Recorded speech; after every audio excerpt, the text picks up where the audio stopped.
In this video I'll show some of the details and demonstrate how my duplicator that I've recently made for my wood lathe works.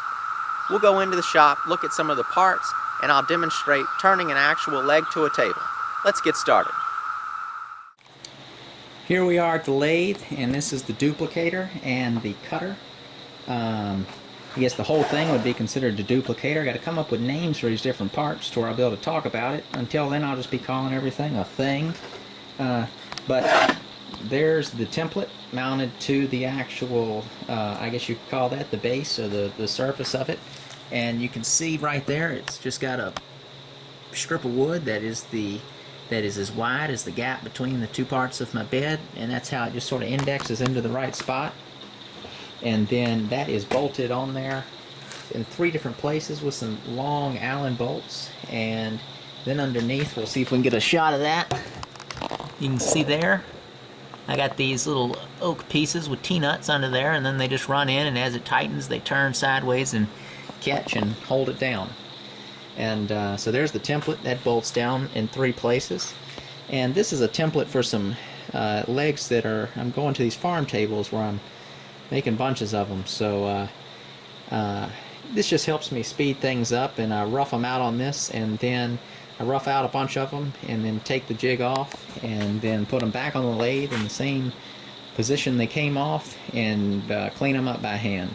This is just one of those $59 angle grinders from Lowe's, and it works great.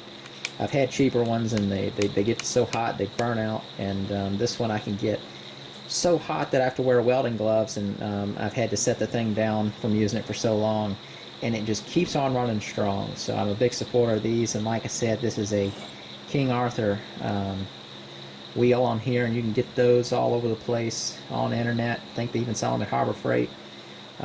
Northern Tools might sell it. I got this at a place called Workshop Tools, so that's how it mounts. I have some leather mounted down in there in the guide, in the cutter head part, and that's what makes this really cinch in tight once you tighten these pipe clamps down. I mean, it's really locked in there tight. And you have to go at it a little easy because this lathe doesn't spin in reverse, so it's spinning towards me, and then the blade's spinning towards the wood. So it would be best if I could reverse the lathe and have the wood rotating, into it. That would work better. You can kind of see that just sort of rides in there and follows it. And then the offset I talked about between here and here, the center line of the template and the actual lathe's axis, is compensated for by the fact that the finger part is farther ahead than the front leading edge of the angle grinder. I guess that's all for now as far as showing you the details. I'm going to go ahead and mount this blank up here now and turn one out and let you see how it works. Alright, so I'm going to turn on the lathe, make sure everything's clear, and then I have to slow it down.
If you made it all the way through the video, you must have been interested. So leave a comment below or send me a message letting me know what you think. If I get enough response, I'll do an extra video showing how this was made. Thanks for watching.